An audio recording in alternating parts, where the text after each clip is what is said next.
Chikahan TV! Hola mga kamosang! Ito na nga ang latest sa ating Mars at RB. Naku, ito na nga ang latest mga kamosang natin dyan.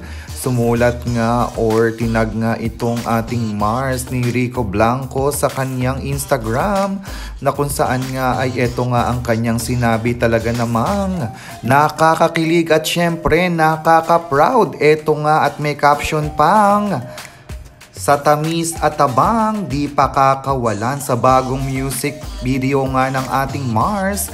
Ito nga ang pahayag ng ating RB. I worked really hard on this song and MV.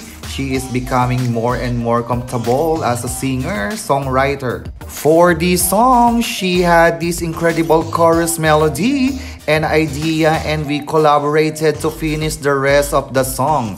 We shot this MV last year during strict lockdowns, so we had to do everything ourselves, kaming dalawa lang. I'm so proud of what we were able to do together. Ayan, ako, di ba mga kamosang, ang sweet-sweet at talaga namang yan nga ang pinagkabalahan nila last year pa.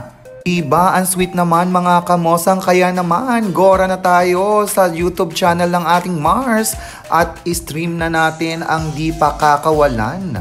Ano nga masasabi niyo mga kamosang sa ating latest update? Comment lang below at huwag kalimutang i-share and like. At kung kayo ay bago sa aking channel, huwag kalimutang mag-subscribe para updated kayo sa latest chika. Babush! I hear a lot of people talking like they politicians and choose to be an accountant because it's safe in the business. Not because they want to do it, just because they heard it pays. And who the fuck wants to be poor knowing that's how we've been raised?